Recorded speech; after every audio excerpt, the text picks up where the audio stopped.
Gunung Agung segara serandil monggo Bapak Kali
Assalamualaikum warahmatullahi wabarakatuh. Selamat datang di Jurnal Intan Indigo. Mugi sedaya tansah pinaringan rahayu sagung dumadi. Jurnal Intan Indigo mengucapkan selamat merayakan Tahun Baru Islam 1 Muharram 1445 Hijriah yang juga bertepatan berdasarkan kalender Jawa. Orang-orang sering menyebutnya dengan satu suro. Nah, satu suro sendiri itu identik dengan sakralnya. Nah, apa sih sebenarnya satu suro itu? Benarkah memang sakral? Kalau dirunut dari energi yang tersirat beberapa hari menuju satu suro, itu memang mengandung tarikan energi atau vibrasi energi yang sangat besar dan itu positif. Suro sendiri berdasarkan dari sejarahnya itu berasal dari kata 10 hari ke-10 dari bulan Muharram.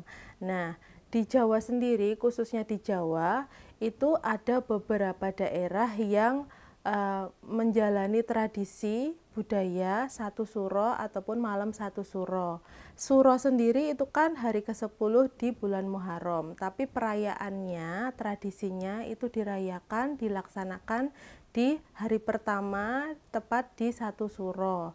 Nah, suro itu sendiri kan berdasarkan penanggalan dari Sultan Agungan. Sultan Agungan, kenapa disebut Sultan Agungan? Karena dibuatnya atau terciptanya penanggalan Sultan Agungan itu pada saat pemerintahan Sultan Agung. Beliaunya adalah raja ketiga dari Mataram Islam. Nah, seperti yang kita tahu, penanggalan itu ada dua, Masehi dan juga penanggalan Jawa. Nah, suro sendiri itu diambil dari penanggalan Sultan Agungan. Untuk Keraton Jogja itu memakai dua penanggalan. Penanggalan Masehi tetap dipakai karena untuk menyelaraskan urusan-urusan administrasi dan lain-lain di dalam keraton untuk menyelaraskan dengan kegiatan masyarakat umum. Dan penanggalan Jawa atau penanggalan Sultan Agungan digunakan hanya untuk perayaan-perayaan, upacara-upacara, kegiatan di keraton. Nah, di satu suro ini bukan hanya sekarang di hari Rabu 19 Juli 2023, bukan hanya hari ini saja, Keraton Jogja salah satunya mengadakan tradisi yang masih diuri-uri hingga sekarang, yaitu hajat kawula dalem, sebutannya hajat kawula dalem mubeng beteng. Nah, itu sebenarnya bukan satu-satunya tradisi yang dilakukan oleh Keraton Jogja dan masyarakat di sekitar.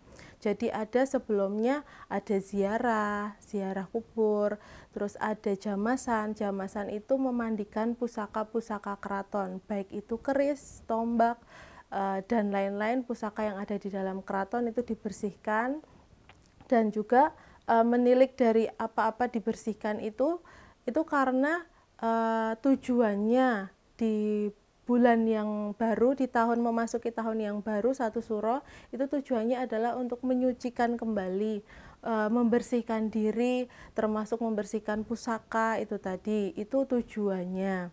Nah, selain itu juga ada orang-orang mempercayai, masuknya ke mitos, itu orang-orang mempercayai bahwa kalau 1 Suro itu tidak boleh keluar rumah.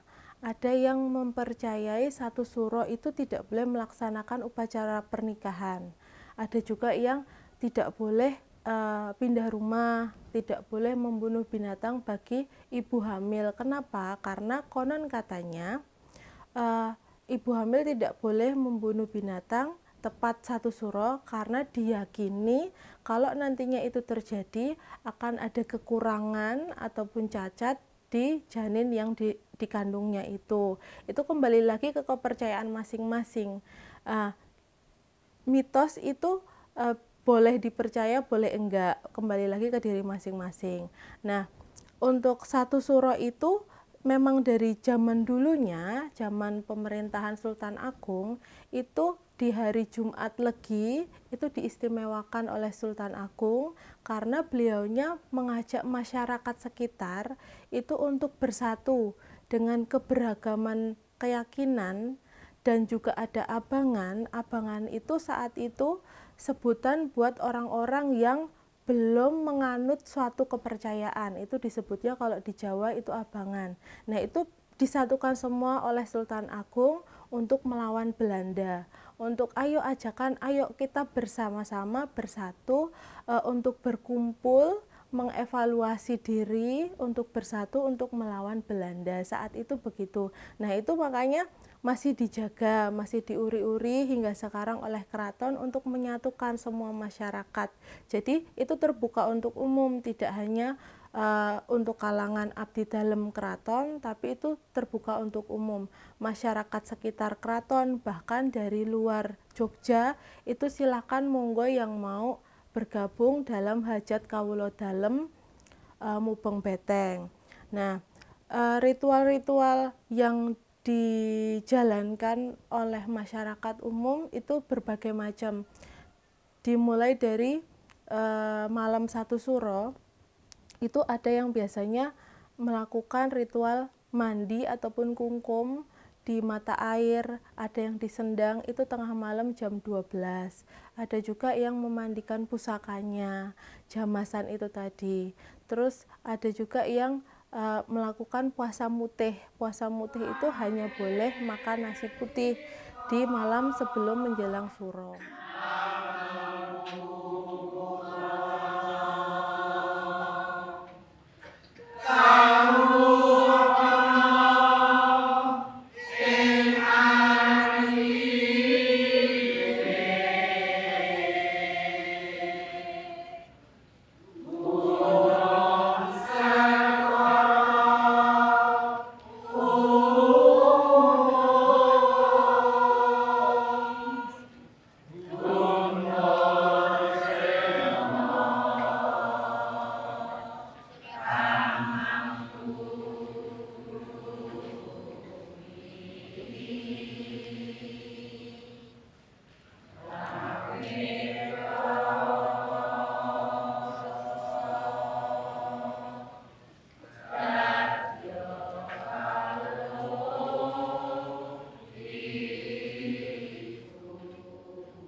Nah, tepat di hari Rabu 19 Juli 2023, Keraton Jogja itu mengadakan hajat kawula dalem mubeng beteng.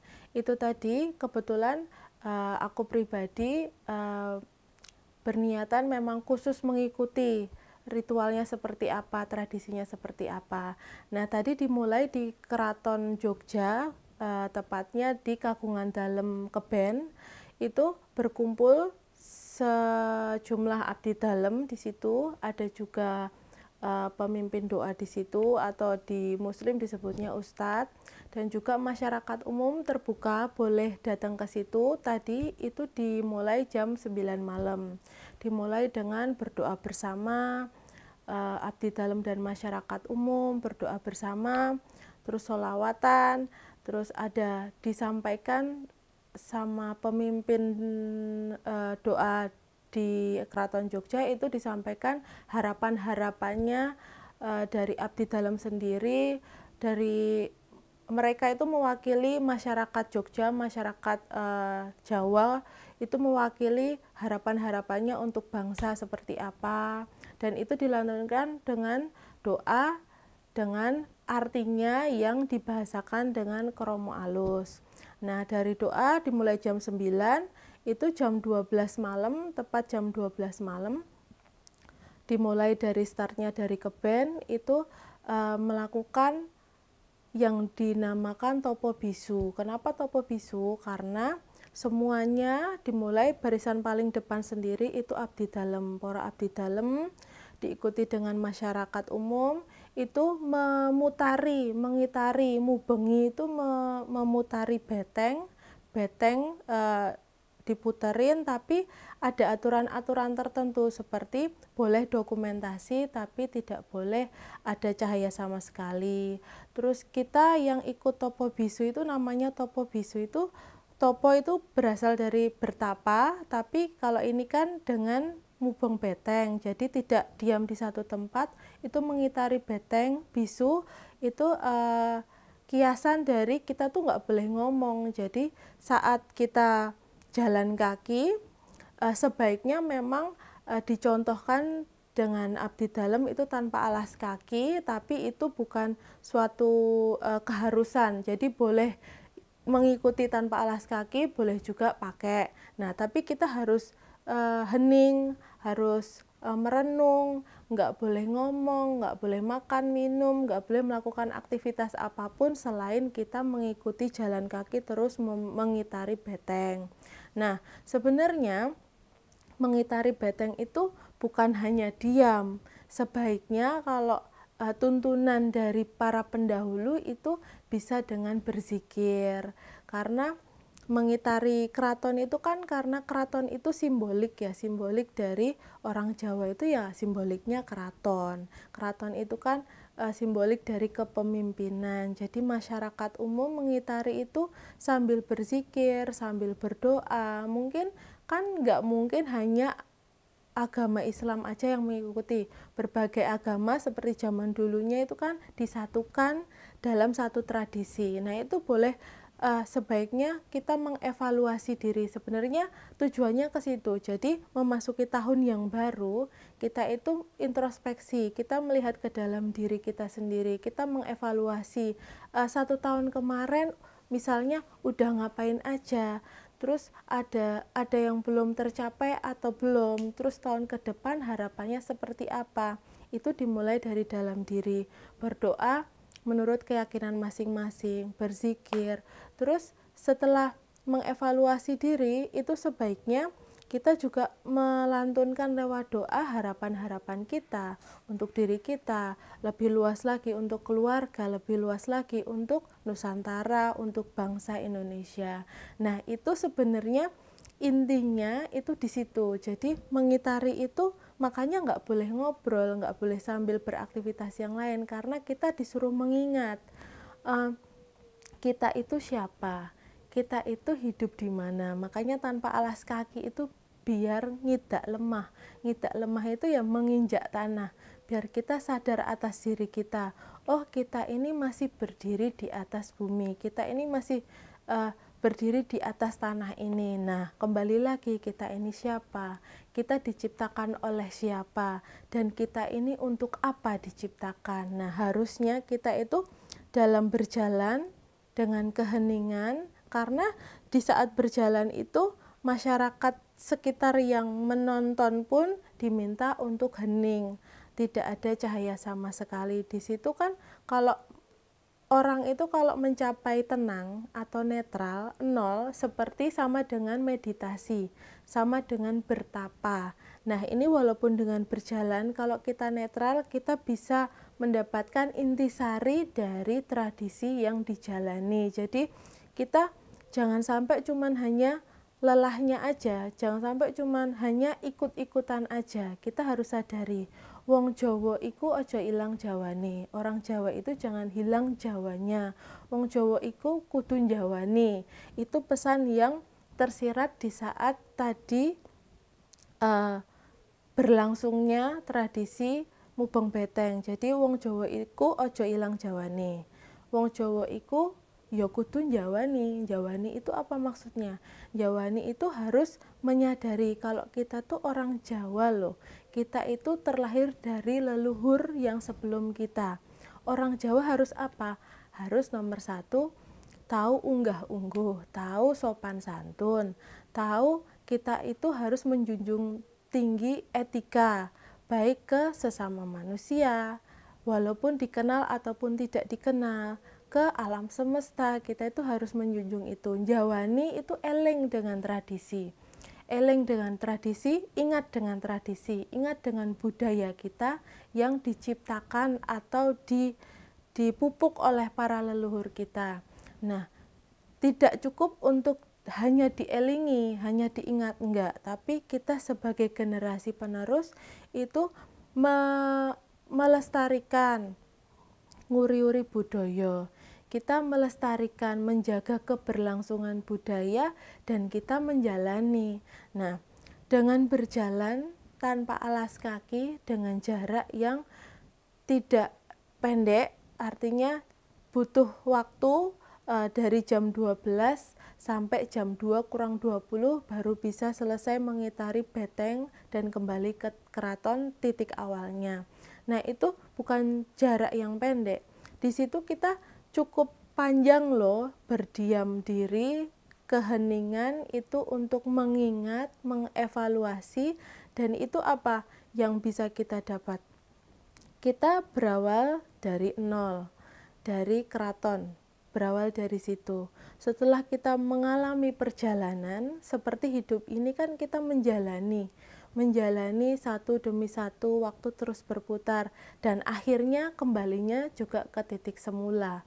Kita mubeng beteng, kembalinya ke keraton lagi. Nah, itu sama dengan kehidupan. Kita harus selalu eling, harus selalu ingat bahwa tidak selamanya hidup. Itu yang aku dapat tadi dari perjalanan Topo Bisu. Kita tidak selamanya hidup, dan hidup tidak selamanya kita yang memegang kendali. Kita terlahir dari nol dan kita juga akan kembali dengan keadaan nol. Jadi semua itu tradisi, budaya, selama apapun yang terjadi dalam kehidupan, kita harus bisa menjalani satu persatu.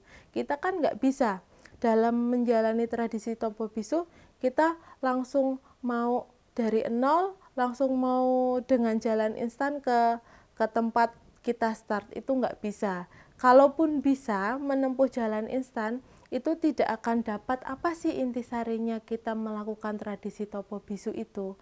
Nah, saat berjalan mengikuti rombongan abdi dalem, itu energinya juga berbeda. Jadi saat kita mendengarkan doa ataupun doa bersama di dalam keraton, di Kagungan Dalem Keben, itu vibe-nya positif karena diiringi dilantunkan dengan doa dan harapan. Semuanya berkumpul, tidak membedakan apa agamamu, kamu dari mana, terus kamu berasal dari mana, itu nggak ada. Jadi semuanya nol. Itu vibe-nya positif. Energinya di situ putih, yang terlihat sama mata aku pribadi itu energinya putih. Di situ energinya putih dan berkerumul, kayak ibarat bisa dibayangin kayak asap, jadi berkerumul di area di mana lagi terlantun doa. Nah, di atas keben itu, di genteng, itu naga yang menjaga Keraton Jogja, di setiap pintu masuk itu selalu ada naga. Nah, itu mereka seperti turut serta, jadi kayak meliuk-liuk di atas genteng keben. Nah, di saat berjalan itu semua berubah. Energi yang tadinya putih itu berubah menjadi biru, biru tua, keunguan. Dan itu mengiringi sepanjang orang berjalan. Dan itu kental kayak awan, tapi warnanya biru tua, dan itu mengiringi. Nah, itu semua bercampur di situ. Ada doa, ada harapan, dan masing-masing setiap orang pasti akan membawa energi yang berbeda, tapi itu energi yang biasanya terlihat di area keraton. Nah, itu mengiringi di saat orang-orang ngubung benteng. Nah, untuk tradisi budaya yang masih dijalankan, khususnya di Keraton Jogja, aku pribadi berharap untuk semua sahabat jurnal Intan Indigo yang menonton itu ada rasa penasaran, ada rasa ketertarikan untuk gimana sih rasanya untuk ikut serta dalam menjalani tradisi di Jogja, yaitu mubeng beteng. Nah, buat kalian sahabat jurnal Intan Indigo, mungkin bisa tahun depan bisa mencoba untuk mencari tahu, mencoba untuk mempelajari, dan syukur-syukur kalian tertarik untuk ikut serta. Jadi bisa mengalami sendiri, bisa merasakan sendiri, dirasakan apa yang aku ceritakan, apa yang aku bagi, itu buat kalian gimana. Kalian ikut serta nanti bisa merasakan, masing-masing pribadi itu akan merasakan apa. Dan tentunya balik lagi, ketika kita melihat sesuatu dengan hati dan pikiran yang positif, itu insya Allah akan mendapatkan sesuatu yang positif. Jadi untuk tradisi adat budaya itu tidak bisa dilihat dari sisi yang lainnya yang bisa mengkotak-kotakan ini apa, ini apa. Jadi satu surah itu memang sakral. Tapi di kacamata jurnal Intan Indigo, sakralnya itu demikian. Jadi kita bisa menilik ke diri kita, bisa mengevaluasi, dan kita bisa berharap ke depannya untuk bisa lebih baik. Nah, jadi tradisi budaya itu berbagai macam keberagamannya, dan kalau bukan kita, siapa lagi yang bisa memupuk, nguri-uri, dan melestarikan, melanjutkan apa yang sudah ditanam leluhur para pendahulu kita, dan kita menjadi penerus. Itu tanggung jawab kita untuk bisa meneruskan dan melestarikan. Terima kasih sahabat jurnal Intan Indigo, terus support semua sosial media jurnal Intan Indigo, ada YouTube, Twitter, TikTok, dan Instagram. Jangan lupa ikutin terus jurnal Intan Indigo, komentar dengan komentar-komentar positif yang membangun, dan jangan segan-segan buat kalian jiwa-jiwa yang merasa terpanggil dari menonton video-video jurnal Intan Indigo, silahkan komentar, dan juga semoga ini bisa menjadi inspirasi positif untuk kalian-kalian jiwa-jiwa yang terpanggil untuk kembali menapaki sisa-sisa ataupun ilmu-ilmu yang ditujukan para pendahulu untuk kita semua. Terima kasih. Wassalamualaikum warahmatullahi wabarakatuh. Salam Rahayu. Gunung Agung segara